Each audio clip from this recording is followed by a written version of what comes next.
सुषुम्ना नाड़ी 10 श्वासा चलती है जाता है, इसलिए सुषुम्ना नाड़ी को सुमरन नाड़ी बोला है। इससे दोनों से नाभि तक ले जाने के बाद आपका सुषुम्ना स्वतः ही चलने लग जाएगा।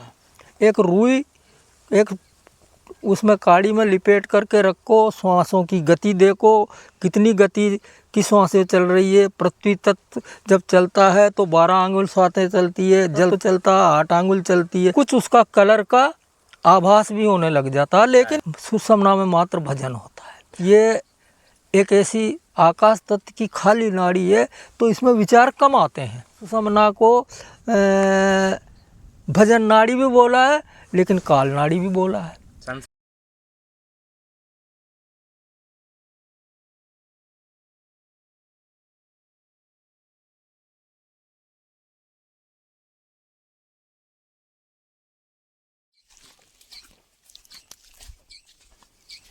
प्रणाम साहिब बंदगी। साहिब बंदगी।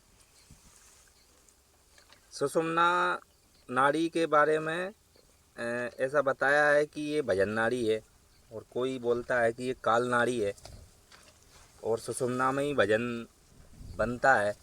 तो कैसे पता लगाए साधक कि हमारी सुषुम्ना चल रही है?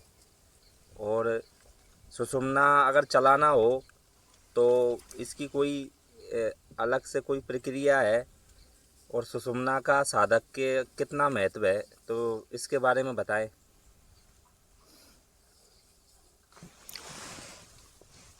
परमपिता परमात्मा विश्व वंदनीय सतगुरु कबीर साहब के पावन कमलों में कोटि कोटि वंदना करते हुए आपका जो प्रश्न है उस पर मैं अपने अल्प बुद्धि द्वारा तुच्छ विचार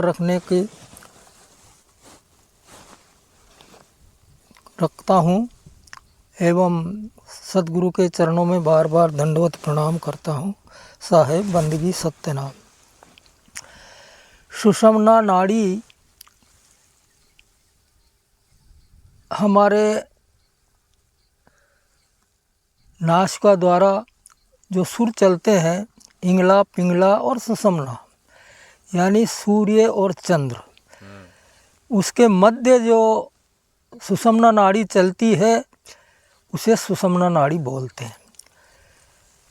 हमारी सूर्य नाड़ी 45 मिनट चलने के बाद सुषुम्ना नाड़ी 10 श्वासा चलती है, फिर 45 मिनट चंद्र नाड़ी।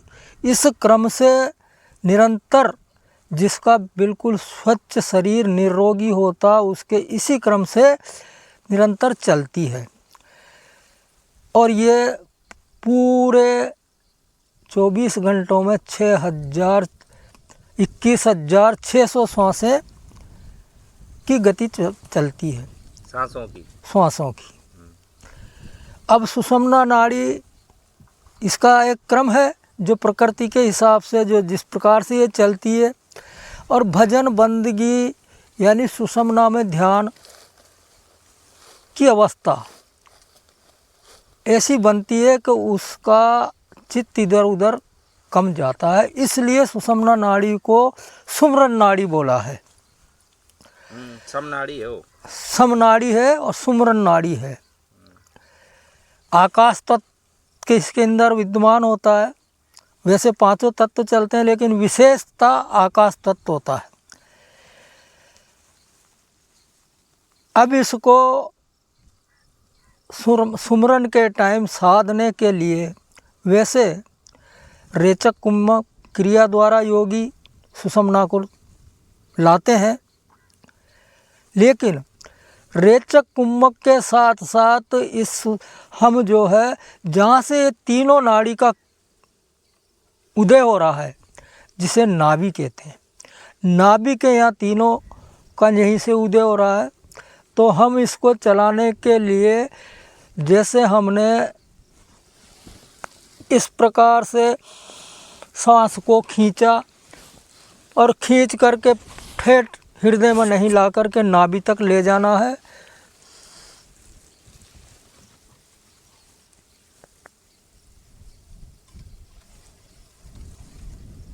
इस प्रकार से इससे दोनों से नाभि तक ले जाने के बाद आपका सुषुम्ना स्वतः ही चलने लग जाएगा। यानी इंगला में एक बार, इंगला में एक बार, पिंगला में और इसको फुल नाभि पे दबा करके धीरे धीरे धीरे धीरे श्वास को बाहर निकालो। फिर इसमें क्योंकि रेचक कुम्मक योगी लोग इसी प्रकार से करते हैं।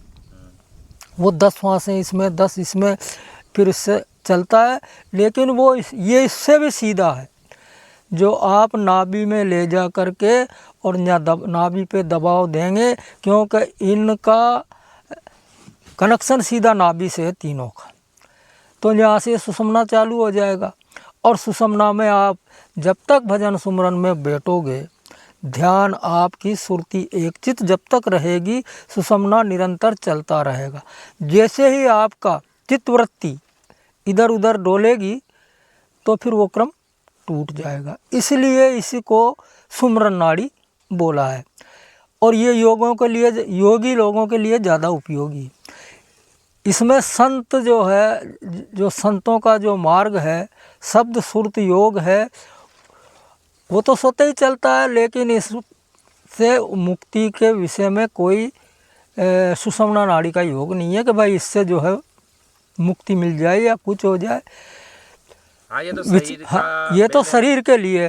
जैसे विचार करके देखें अपन, क्या हमारे स्थूल शरीर है जब तक ये नाड़ियाँ चलती है, और स्थूल मिटने के बाद हम यानी 99% आदमी सूक्ष्म शरीर मात्र इस काया से, स्थूल से सूक्ष्म शरीर निकलता है, और सूक्ष्म शरीर ही वापस जन्म ले लेता है।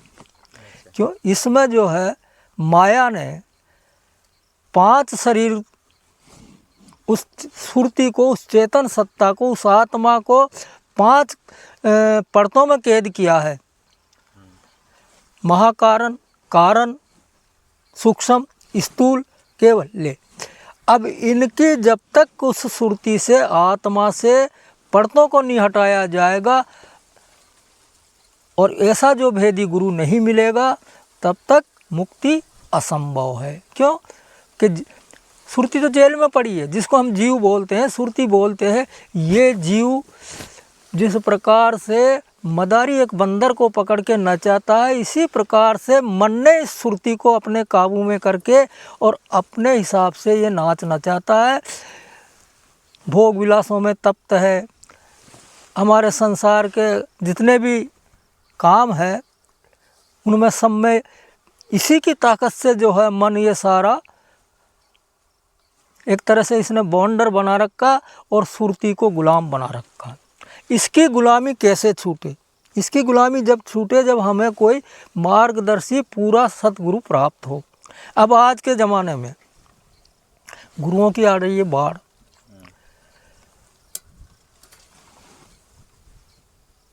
जो उस परम सत्ता से, जो अक्षय शब्द से जो जुड़ा हुआ है, जिसको वो सतगुरु और सतगुरु के बताए हुए मार्ग पे जो चल रहा है, ऐसे सत्संग को सुनना, उठना, बैठना, ऐसे गुरुओं को, संतों से संपर्क साधना, तब वो भेद प्राप्त होता है। अब ये सुषुम्ना का जो ज्ञान था, ये सुषुम्ना मात्र, किसी का भी प्रश्न हो, सुषुम्ना ये काया तक सीमित है।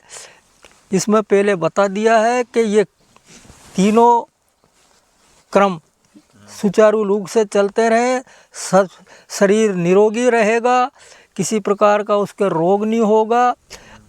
अगर 45 मिनट और 45 मिनट ये 10 सांसों सुषुम्ना की, अगर इसमें फेर फेर होता तो मान लेना चाहिए कि मेरे शरीर में कुछ रोग है।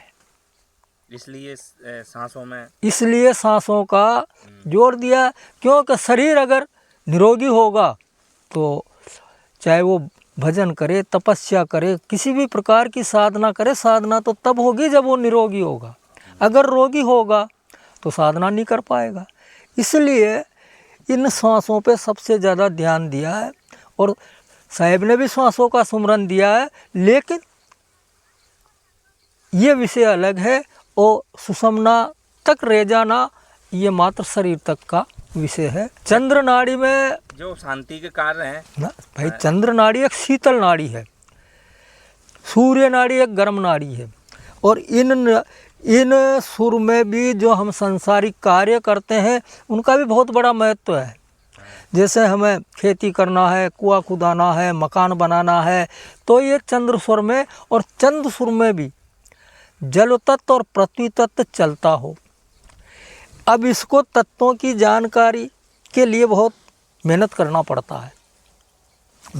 मैंने कोई मेहनत नहीं करी, क्योंकि मेरी इसमें रुचि नहीं थी।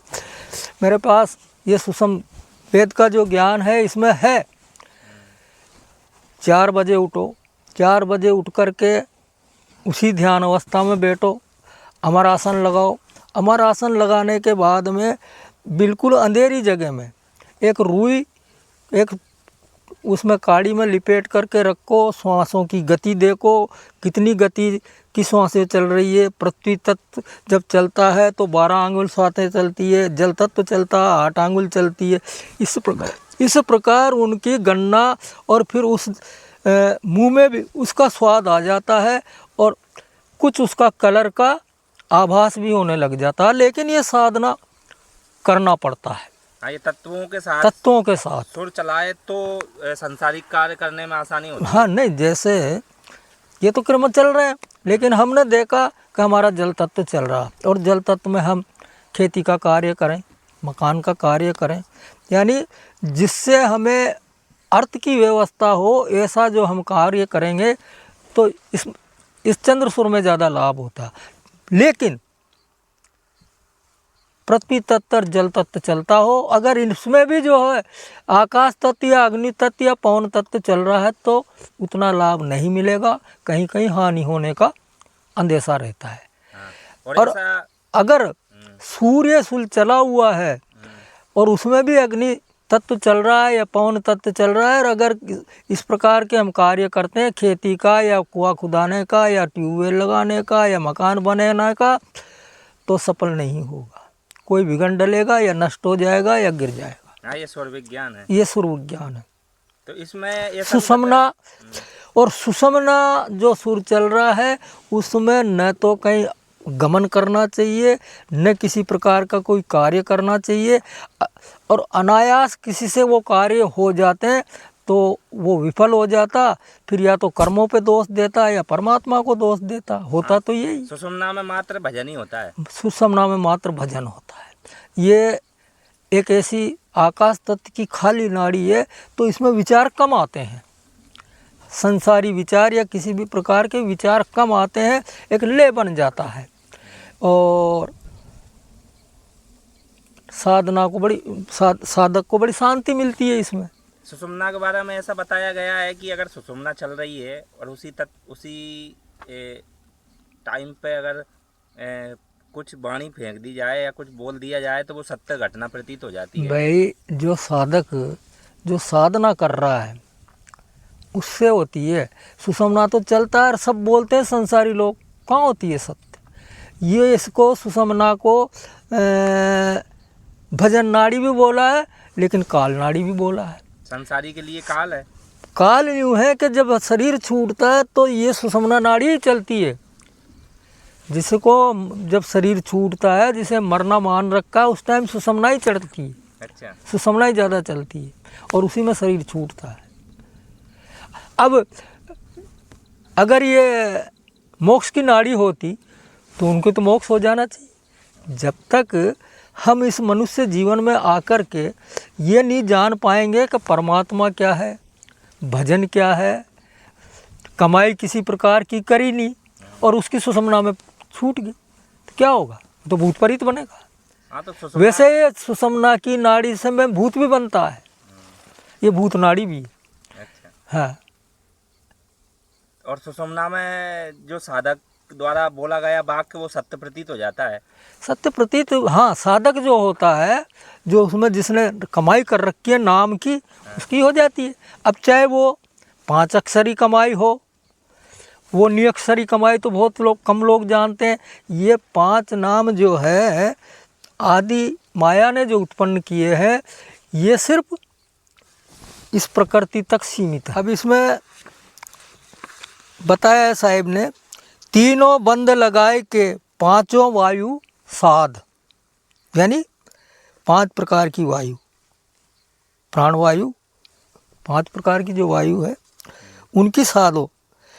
सुषमना मार्ग हट चले और दे के खेल आघात, यानी साधक तीनों बंद, मूल बंद, गूदा बंद करना, उड्डयन नाभि से वायु रोकना, जालंधर बंद यानी हृदय में वायु रोकना, ये लगाकर पांचों वायु अपान, प्राण, समान, उदान, व्यान का अवरोध करे और मेरुदंड स्थिर यानी स्थिर होके और सुषमना नाड़ी द्वारा प्राण वायु को ब्रह्मांड में चढ़ाकर